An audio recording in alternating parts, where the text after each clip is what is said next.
Assalamualaikum warahmatullahi wabarakatuh. Kami dari kelompok 2 ingin mempresentasikan bab 16, yakni tentang sistem akuntansi aset tetap. Sebelumnya perkenalkan, nama saya Lukman Hakim Fuhadi dengan NPM akhir 339. Perkenalkan, nama saya Yasin Tati Nuraini dengan NPM akhir 330. Assalamualaikum warahmatullahi wabarakatuh. Perkenalkan, nama saya Rosita Elvina Orvalenisa, NPM 240 130 10 323. Perkenalkan, nama saya Nuria Safira dengan NPM akhir 297. Saya Putri Azhara Rahmadani dengan NPM akhiran 010. Nama saya Sinta Widicahyani, nomor NPM akhir 045. Oke, yang pertama di sini saya akan menjelaskan aset tetap. Apa sih aset tetap itu? Aset perusahaan yang memiliki wujud, memiliki manfaat ekonomis lebih dari 1 tahun dan diperoleh perusahaan untuk melaksanakan kegiatan perusahaan, bukan untuk dijual kembali. Selanjutnya, ada karakteristik aset tetap. Yang pertama adalah frekuensi terjadinya transaksi yang mengubah aset tetap relatif sedikit dibandingkan dengan transaksi yang mengubah aset lancar. Kemudian yang kedua, pengendalian aset tetap dilaksanakan pada saat perencanaan perolehan aset tetap, sehingga sistem otorisasi perolehan aset tetap diterapkan pada saat perencanaan perolehan dan pada saat pelaksanaan rencana perolehan aset tetap. Kemudian yang ketiga, pengeluaran yang terkait dengan aset tetap perlu dibedakan, yaitu pengeluaran pendapatan atau revenue expenditure dan pengeluaran modal atau capital expenditure. Nah, pengeluaran pendapatan dibebankan sebagai beban pada periode akuntansi terjadinya, sedangkan pengeluaran modal diperlakukan sebagai tambahan harga perolehan aset tetap dan dibebankan sebagai beban dalam periode akuntansi yang menikmati masa manfaat pengeluaran modal tersebut. Selanjutnya ada pengeluaran aset tetap. Yang pertama adalah tanah dan perbaikan tanah, yang kedua gedung dan perbaikan gedung, yang ketiga mesin dan peralatan pribadi, yang keempat mebel, dan yang kelima kendaraan. Selanjutnya, ada transaksi yang mengubah aset tetap. Ada 3. Yang pertama, transaksi yang mengubah akun aset tetap. Yang kedua, transaksi yang mengubah akun akumulasi penyusutan aset tetap yang bersangkutan. Dan yang ketiga adalah transaksi yang mengubah akun beban reparasi dan pemeliharaan aset tetap. Lalu, transaksi perolehan. Nah, aset tetap perusahaan dapat diperoleh dengan cara pembelian, pembangunan, dan sumbangan. Nah, jurnal yang dicatat adalah aset tetap di debit dan bukti kas keluar yang akan dibayar di kredit. Nah, jika aset tetap diperoleh dengan pembangunan sendiri, pengeluaran modal atau capital expenditures yang berupa pengeluaran kas dicatat dalam register kas dengan jurnal aset tetap dalam konstruksi pada debit dan kreditnya bukti kas keluar yang akan dibayar. Nah, selanjutnya ada transaksi pengeluaran modal. Transaksi yang memiliki manfaat lebih dari 1 tahun dicatat sebagai tambahan harga pokok aset tetap dan disusutkan dalam tahun-tahun menikmati masa manfaat tersebut. Nah, dicatatnya itu aset tetap di debit dan bukti kas keluar yang akan dibayar di kredit. Selanjutnya ada transaksi penyusutan aset tetap. Nah, pengalokasian harga pokok aset tetap ke dalam periode akuntansi yang menikmati hasil jasa yang dihasilkan oleh aset tetap. Hal ini dijurnal dengan biaya overhead pabrik sesungguhnya di debit, kemudian ada beban administrasi dan umum di debit, beban pemasaran di debit, dan di kreditnya adalah akumulasi penyusutan aset tetap. Kemudian ada transaksi penghentian pemakaian aset tetap. Nah, manajemen dapat memutuskan untuk menghentikan pemakaian aset tetap ketika pertimbangan teknis atau ekonomi suatu aset tidak layak untuk digunakan. Aset tetap memiliki akumulasi penyusutan sehingga tetap dicatat di akun aset tetap dan akumulasi penyusutan. Nah, jurnal yang dipakai adalah akumulasi penyusutan dan rugi penghentian pemakaian aset tetap di debit, kemudian di kreditnya adalah aset tetap. Kemudian ada transaksi reparasi dan pemeliharaan aset tetap. Nah, hal ini tuh perlu untuk menjaga dan mempertahankan aset tetap agar layak beroperasi. Pengeluaran untuk reparasi digolongkan ke pengeluaran modal dan pengeluaran pendapatan. Hal ini dicatat beban reparasi dan pemeliharaan di debit dan bukti kas keluar yang akan dibayar di kredit. Selanjutnya ada manajemen aset tetap. Aset tetap perlu dibentuk fungsi yang memiliki tanggung jawab untuk mengatur penggunaan, pemindahan, dan pemberian otorisasi penghentian aset tetap. Wewenang bagian aset tetap. Yang pertama adalah menempatkan aset tetap di tangan fungsi pemakai aset tetap. Yang kedua, memberikan otorisasi pemindahan aset tetap dari fungsi satu ke fungsi lainnya. Yang ketiga, memberikan otorisasi penghentian pemakaian aset tetap. Dan yang terakhir adalah memberikan otorisasi pengiriman aset tetap ke pihak luar untuk keperluan reparasi. Ada pula struktur kode aset tetap. Nah, jika perusahaan memiliki berbagai jenis aset tetap berbagai lokasi, untuk memudahkan identifikasi aset tetap diperlukan kode yang mampu memberikan informasi lengkap mengenai aset tetap. Selanjutnya, transaksi yang mengubah aset tetap. Pada slide kali ini kita akan membahas soal transaksi apa saja sih yang mempengaruhi aset tetap. Di sini ada 3 kelompok. Yang pertama adalah transaksi yang mengubah akun aset tetap. Ini termasuk saat perusahaan membeli aset, membangun sendiri, menerima sumbangan, atau melakukan pengeluaran modal kayak renovasi. Termasuk juga kalau aset tersebut direvaluasi, ditukar, dijual, atau tidak digunakan lagi. Yang kedua adalah transaksi yang mengubah akun akumulasi penyusutan. Misalnya saat kita menghitung penyusutan periodik atau ketika aset dijual, ditukar, atau dihentikan penggunaannya. Dan yang ketiga atau yang terakhir adalah transaksi yang mengubah beban reparasi dan pemeliharaan aset tetap. Nah, ini terjadi kalau perusahaan pakai sumber daya kayak bahan, suku cadang, tenaga kerja, energi, atau peralatan untuk merawat atau memperbaiki aset tetap tersebut. Selanjutnya, transaksi perolehan dan pengeluaran modal. Di slide kali ini kita fokus ke cara perusahaan memperoleh aset tetap dan bagaimana pencatatannya. Pertama, kalau perusahaan beli aset tetap, pencatatannya cukup simpel. Kita debit akun aset tetap dan mengkredit bukti kas keluar. Artinya aset kita bertambah dan kas kita keluar atau berkurang. Kalau asetnya dibangun sendiri, pencatatannya dibagi menjadi 2. Kalau biayanya keluar dalam bentuk kas, kita catat sebagai aset tetap dalam konstruksi. Kalau bukan kas, misalnya pakai suku cadang dari gudang, tenaga kerja, atau biaya overhead, semua itu juga dicatat sebagai penambahan aset dalam konstruksi, tapi lewat jurnal umum. Begitu bangunannya selesai, kita pindahkan nilainya ke akun aset tetap yang utama. Terus kalau asetnya diperoleh dari sumbangan, pencatatannya agak beda ya. Kita tetap catat sebagai aset tetap, tetapi lawan atau pasangannya adalah akun modal sumbangan. Jadi nilai aset itu diakui sebagai bagian dari modal. Nah, yang terakhir ada pengeluaran modal. Ini beda dengan biaya biasa karena manfaatnya lebih dari 1 tahun. Misalnya renovasi besar-besaran atau upgrade mesin. Pengeluarannya bisa dari kas atau sumber daya lain seperti tenaga kerja, dari suku cadang. Semuanya dicatat sebagai tambahan nilai aset tetap, bukan sebagai beban. Selanjutnya, transaksi penyusutan dan transaksi reparasi pemeliharaan. Setelah aset tetap dimiliki, kita harus alokasikan biayanya secara bertahap lewat penyusutan. Ini penting karena manfaat aset tetap berlangsung selama beberapa tahun. Jadi, tiap periode kita hitung penyusutan dan mencatatnya ke dalam jurnal. Yang hasil akhirnya akan menambah akun akumulasi penyusutan. Contoh jurnalnya bisa melibatkan beban dari beberapa bagian, misalnya overhead pabrik, administrasi, atau pemasaran, tergantung aset tersebut digunakan untuk apa. Lanjut ke reparasi dan transaksi reparasi dan pemeliharaan. Ada 2 kategori. Yang pertama adalah pengeluaran modal. Kalau manfaatnya panjang lebih dari 1 tahun, maka ini ditambahkan ke nilai aset tetap.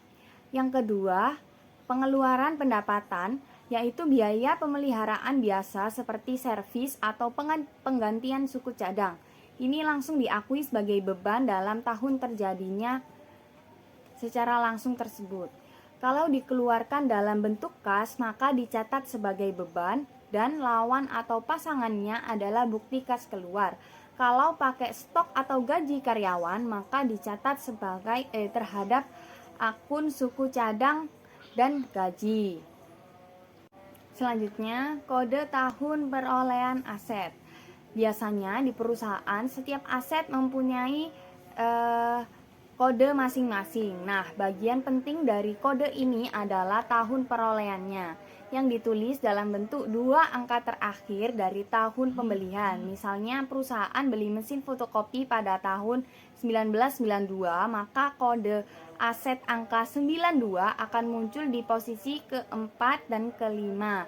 Ini membantu kita untuk mengidentifikasi umur aset dengan cepat tanpa harus cek satu persatu catatan pembelian aset tersebut. Jadi dari kode saja kita bisa tahu apakah aset itu masih baru atau sudah harus diganti. Transaksi penghentian pemakaian aset tetap. Penghentian pemakaian aset tetap dicatat dalam akun aset tetap dan akun akumulasi penyusutan aset tetap yang bersangkutan. Jurnalnya yaitu akumulasi penyusutan rugi penghentian pemakaian aset tetap yang berada pada debit. Kemudian kreditnya itu aset tetap. Manajemen aset tetap. Wewenang yang dimiliki oleh bagian aset tetap adalah yang pertama menempatkan aset tetap di tangan fungsi pemakai aset tetap. Yang kedua, memberikan otorisasi pemindahan aset tetap dari fungsi satu ke fungsi yang lain. Yang ketiga, memberikan otorisasi penghentian pemakaian aset tetap. Yang keempat yaitu memberikan otorisasi pengiriman aset tetap ke pihak luar untuk keperluan reparasi. Struktur kode aset tetap. Informasi penting yang perlu dicerminkan dalam kode aset tetap. Yang pertama ada golongan aset tetap. Yang kedua jenis aset tetap. Yang ketiga lokasi. Yang keempat probability. Yang kelima tahun perolehan. Dan yang keenam yaitu fungsi yang bertanggung jawab dalam pemakaian aset tersebut. Kemudian ada golongan aset tetap. Yang pertama ada tanah dan perbaikan tanah, land and land improvement. Yang kedua gedung dan perbaikan gedung, building and building improvement. Yang ketiga mesin dan peralatan pabrik. Yang keempat mesin dan peralatan kantor. Yang kelima mebel. Yang keenam kendaraan darat dan sebagainya. Tiap jenis aset tetap. Tiap golongan aset tetap dapat dirinci lebih lanjut hingga masing-masing sampai 99 jenis. Fungsinya yaitu untuk memudahkan pembebanan beban penyusunan aset tetap ke dalam biaya produksi. Lokasi dapat dilihat pada foto yaitu daerah merupakan X yang pertama, gedung X yang kedua, lantai X 2 kali dan tempatnya yaitu yang ketiga. Kemudian ada nomor kamar X 2 kali yang tempatnya yaitu ke nomor 4. Kemudian probability. Yang pertama ada portable. Dapat dibawa dengan tangan manusia. Yang kedua ada movable, dapat dipindahkan dengan bantuan peralatan. Yang ketiga ada fixtures, yaitu melekat pada aset tetap yang lain. Baik, materi selanjutnya yaitu penjelasan unsur pengendalian internal. Di sini saya akan menjelaskan tentang organisasi dan sistem otorisasi. Untuk organisasi, dalam penjelasan unsur pengendalian internal, ini fungsi pemakai harus terpisah dari fungsi akuntansi aset tetap untuk pengawasan. Kemudian transaksi aset tetap harus dilakukan oleh unit organisasi yang bekerja secara independen untuk mencegah kecurangan. Kemudian pada sistem otorisasi di sini ada 7. Yang pertama, anggaran investasi aset tetap harus diotorisasi oleh rapat umum pemegang saham atau pemilik perusahaan.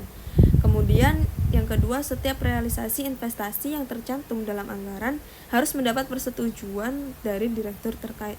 Kemudian yang ketiga, surat otorisasi direparasi dan pengeluaran modal harus diotorisasi oleh direktur utama. Kemudian yang keempat, surat perintah kerja dan work order untuk pembangunan, reparasi atau pembongkaran aset tetap harus diotorisasi oleh kepala departemen yang bersangkutan. Kemudian yang kelima, surat order pembelian aset tetap harus diotorisasi oleh pejabat berwenang. Kemudian keenam, laporan penerimaan barang harus diotorisasi oleh fungsi penerimaan. Dan yang terakhir, bukti kas keluar dan bukti memorial aset tetap harus diotorisasi oleh fungsi akuntansi dan kepala fungsi akuntansi. Kemudian materi selanjutnya masih sama yang berada di dalam penjelasan unsur pengendalian internal, yaitu ada juga prosedur pencatatan yang dimana ini perubahan kartu aset tetap itu harus berdasarkan bukti kas keluar dan bukti memorial. yang lengkap dan diotorisasi.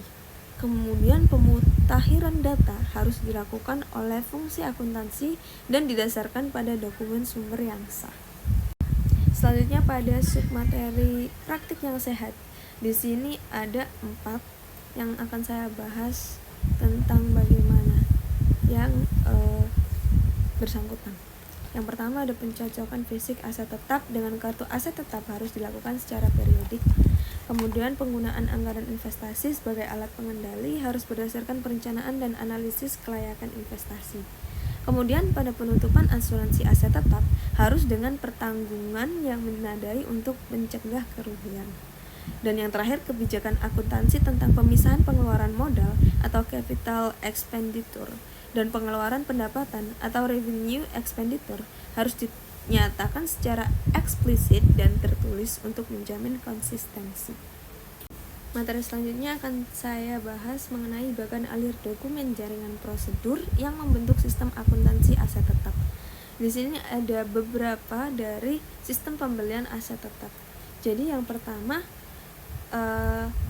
ini kayak prosesnya gitu ya guys. Yang pertama, pembelian aset tetap memerlukan otorisasi investasi dan otorisasi pembelian dan direksi. Setelah otorisasi, dilakukan pemilihan pemasok dan pengiriman surat order pembelian. Kemudian aset tetap diterima oleh fungsi penerimaan, diperiksa dan diserahkan ke fungsi aset tetap untuk pemasangan. Selanjutnya, biaya pemasangan tersebut akan memerlukan otorisasi fungsi akuntansi, yang mana prosedur pembelian aset tetap meliputi yang pertama prosedur permintaan otorisasi investasi, yang kedua prosedur penawaran harga dan pemilihan pemasok, yang ketiga prosedur order pembelian, yang keempat prosedur penerimaan barang, yang kelima prosedur penempatan aset tetap, yang keenam prosedur pencatatan harga pokok aset tetap. Kemudian bagian yang memerlukan aset tetap akan mengajukan surat permintaan otorisasi investasi kepada direktur utama. Dan berdasarkan otorisasi, bagian pembelian akan melaksanakan pemilihan pemasok dan pengiriman surat order pembelian. Kemudian bagian penerimaan akan melakukan pemeriksaan terhadap aset tetap dan membuat laporan penerimaan barang.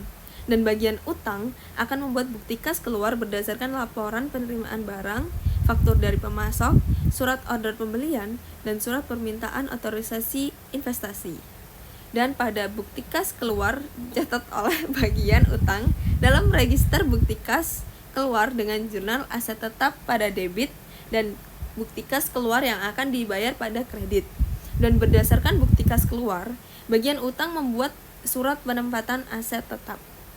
Dan pada akhirnya bagian kartu aset tetap mencatat tambahan harga pokok aset tetap dari bukti kas keluar dan alokasi aset tetap dari surat penempatan aset tetap.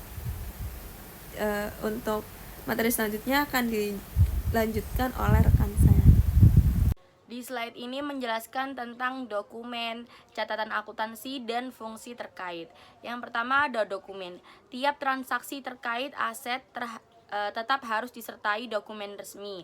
Misalnya ada surat permintaan otorisasi investasi, yaitu dibuat oleh manajer divisi untuk meminta izin pembelian. Yang kedua ada surat perintah kerja dikeluarkan untuk memulai proyek. Yang ketiga ada laporan penerimaan barang sebagai bukti bahwa barang sudah diterima dengan baik. Dokumen ini itu melibatkan banyak pihak seperti pengguna, keuangan, pembelian hingga gudang. Lalu ada catatan akuntansi dan fungsi terkait. Semua data transaksi dari dokumen akan dicatat dalam yang pertama ada kartu aset tetap untuk mencatat detail aset, yang kedua ada jurnal umum untuk pencatatan akuntansi, yang ketiga ada register bukti kas keluar untuk mencatat pembayaran. Nah, fungsi-fungsi terkait dalam sistem ini tuh mencakup pemakai, pembelian, penerimaan aset tetap, akuntansi hingga direktur. Kolaborasi antara fungsi ini sangat penting demi tercapainya pengendalian internal yang efektif. Dalam slide ini menjelaskan tentang jaringan subsistem. Dalam pengelolaan aset tetap terdapat beberapa subsistem yang saling terhubung. Masing-masing subsistem memiliki peran penting untuk memastikan bahwa aset tetap dicatat, dikelola, dan dilaporkan dengan benar. Yang pertama dari sistem pembelian aset tetap. Subsistem ini mencakup proses pembelian aset tetap dari pihak luar seperti vendor. Yang kedua ada sistem perolehan aset tetap melalui pembangunan sendiri. Digunakan saat perusahaan membangun sendiri asetnya. Yang ketiga ada sistem pengeluaran modal. Ini adalah salah satu sistem yang mengatur pengeluaran besar yang sifatnya investasi jangka panjang, bukan biaya operasional. Yang keempat ada sistem penghentian pemakaian aset tetap. Jika aset sudah rusak, usang atau tidak digunakan lagi, maka harus dihentikan pemakaiannya secara resmi. Yang kelima ada sistem transfer aset tetap. Jadi kadang aset tetap dipindah antar divisi atau lokasi. Yang keenam ada sistem revaluasi aset tetap. Revaluasi dilakukan bila nilai pasar aset berubah signifikan. Yang ketujuh ada sistem akuntansi penyusutan aset tetap. Setiap aset tetap mengalami penurunan nilai atau penyusutan. Seluruh jaringan subsistem ini harus berjalan selaras agar pengelolaan aset tetap efektif, efisien, dan sesuai dengan prinsip akuntansi dan kontrol internal. Di slide ini menjelaskan tentang unsur dan penjelasan pengendalian internal. Nah, ada dua nih. Yang pertama ada organisasi, yaitu dalam pengendalian internal, organisasi harus membagi tugas secara jelas. Fungsi pengguna aset tetap harus dipisahkan dari fungsi akuntansi agar tidak terjadi penyalahgunaan atau manipulasi data aset. Selain itu, semua transaksi penting seperti pembelian, penjualan, dan penghentian aset tetap harus dilakukan oleh lebih dari satu unit yang independen. Tujuannya agar ada proses kontrol silang dan akuntabilitas. Yang kedua ada sistem otorisasi. Jadi setiap tindakan yang berkaitan dengan aset tetap harus mendapat otorisasi resmi. Contohnya, yang pertama ada investasi harus disetujui oleh rapat umum pemegang saham. Yang kedua ada permintaan pembelian, perbaikan, atau penghentian aset memerlukan dokumen tertulis yang disetujui pejabat berwenang. Lalu yang ketiga ada fungsi akuntansi, juga hanya boleh menerbitkan bukti kas keluar atau jurnal memorial jika sudah diotorisasi oleh kepala fungsi akuntansi. Baik, di sini saya akan membahas tentang sistem perolehan aset tetap melalui pembangunan sendiri, yang dimana bertujuan untuk mencatat harga pokok aset tetap yang dibangun sendiri oleh perusahaan. Di sini ada beberapa dokumen utama. Yang pertama ada surat perintah kerja, lalu bukti permintaan dan pengeluaran, lalu laporan proyek selesai, dan yang terakhir bukti memorial. Di sini terdapat beberapa alur prosedur. Yang pertama ada permintaan otorisasi investasi ke direktur utama, lalu penerbitan surat perintah kerja oleh bagian reparasi dan pemeliharaan. Lalu yang ketiga ada pembangunan aset tetap menggunakan bahan, suku cadang, dan tenaga kerja. Lalu yang keempat pencatatan konsumsi biaya dilakukan di jurnal, seperti aset tetap dalam konstruksi pada persediaan bahan, persediaan suku cadang, dan gaji dan upah. Lalu yang terakhir atau yang kelima, setelah selesai dibuat laporan proyek selesai. Bagian aset tetap menjumlahkan biaya dan membuat bukti memorial dicatat ke jurnal umum, seperti aset tetap pada aset tetap dalam konstruksi. Lalu selanjutnya ada sistem pengeluaran modal, yakni bertujuan untuk mencatat penambahan harga pokok aset tetap akibat pengeluaran modal untuk perbaikan atau peningkatan nilai aset. Beberapa dokumen kuncinya yakni surat permintaan otorisasi reparasi, surat perintah kerja, dan work order digunakan untuk mencatat biaya. Untuk alur prosedurnya, yang pertama permintaan otorisasi investasi ke bagian yang membutuhkan, lalu yang kedua ada penerbitan surat perintah kerja oleh direktur utama, yang ketiga ada pelaksanaan pengeluaran modal oleh bagian reparasi dan pemeliharaan, lalu yang keempat ada penerimaan barang dalam pengeluaran biaya, dan yang terakhir ada pencatatan tambahan harga pokok aset tetap berdasarkan nomor surat perintah kerja. Di sini ada catatan, langkah-langkah sistem ini sebenarnya mirip dengan perolehan aset tetap melalui pembangunan sendiri, hanya saja berbeda pada jenis kegiatan, yaitu perbaikan atau peningkatan aset. Lalu di sini ada sistem penghentian pemakaian aset tetap, yang dimana bertujuan untuk mencatat pengurangan harga pokok dan akumulasi penyusutan aset tetap yang tidak lagi digunakan, serta mencatat potensi kerugian atau keuntungan akibat penghentian tersebut. Beberapa dokumen kuncinya yakni surat permintaan penghentian aset tetap, transfer aset tetap, bukti memorial. Dengan prosedur yang pertama permintaan penghentian aset oleh pengguna ke direktur utama, lalu otorisasi penghentian oleh direktur utama, lalu yang ketiga ada pelaksanaan penghentian dan pembuatan bukti memorial oleh bagian akuntansi. Lalu yang keempat ada pencatatan jurnal seperti ini, akumulasi penyusutan aset tetap di debit, rugi penghentian pemakaian aset tetap debit, pada aset tetap di kredit. Nah, pencatatan ini bertujuan untuk mencerminkan nilai real aset tetap yang telah dihentikan dalam laporan keuangan perusahaan. Lalu di sini ada sistem transfer aset tetap yang bertujuan untuk mencatat perpindahan aset tetap dari satu pusat tanggung jawab ke pusat lainnya tanpa mengubah nilai harga pokok maupun akumulasi penyusutan. Dokumen utamanya ada surat permintaan transfer aset tetap. Untuk alurnya, permintaan transfer aset oleh bagian yang membutuhkan ke direktur utama, otorisasi oleh direktur utama, lalu pencatatan transfer hanya berupa pemindahan lokasi dalam kartu aset tetap. Di sini ada catatan penting, di sini tidak ada pencatatan jurnal karena nilai aset tidak berubah, hanya lokasi yang diperbarui di administrasi kartu aset tetap. Lalu ada sistem revaluasi aset tetap, di mana ini bertujuan untuk menyesuaikan nilai buku aset tetap agar mencerminkan nilai wajar yang sebenarnya, atau biasanya karena kenaikan atau penurunan nilai pasar. Untuk prosesnya, yang pertama ada penilaian ulang aset tetap oleh pihak independen atau berdasarkan kebijakan perusahaan. Lalu ada pembuatan bukti memorial sebagai dasar pencatatan selisih revaluasi. Lalu ada pencatatan jurnal untuk mencatat kenaikan atau penurunan nilai aset tetap. Di sini ada contoh pencatatan jurnal jika nilainya naik. Di jurnal dicatat aset tetap pada surplus revaluasi aset tetap. Jika nilainya turun, dicatat rugi penurunan nilai aset tetap pada aset tetap. Ada catatan penting di sini, selisih hasil revaluasi tidak mempengaruhi arus kas, hanya mempengaruhi laporan keuangan, yakni di neraca dan laba rugi. Lalu yang terakhir ada sistem pencatatan penyusutan aset tetap, mana ini bertujuan untuk mencatat penurunan nilai aset tetap secara sistematis selama masa manfaatnya. Untuk prosesnya, yakni penentuan metode penyusutan, misalnya garis lurus, selalu menurun, atau unit produksi. Lalu yang kedua ada perhitungan penyusutan dilakukan secara periodik berdasarkan nilai perolehan, umur manfaat, dan nilai residu. Lalu ada pencatatan jurnal akuntansi setiap periode, bulanan atau tahunan.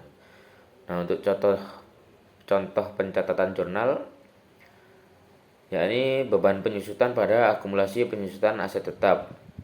Tujuan akhir dari sistem pencatatan penyusutan aset tetap ini untuk menampilkan nilai buku aset tetap yang realistis dan mengalokasikan beban aset ke periode yang sesuai. Di sini ada catatan, yakni penyusutan tidak melibatkan arus kas keluar, tetapi berpengaruh pada laba rugi dan neraca.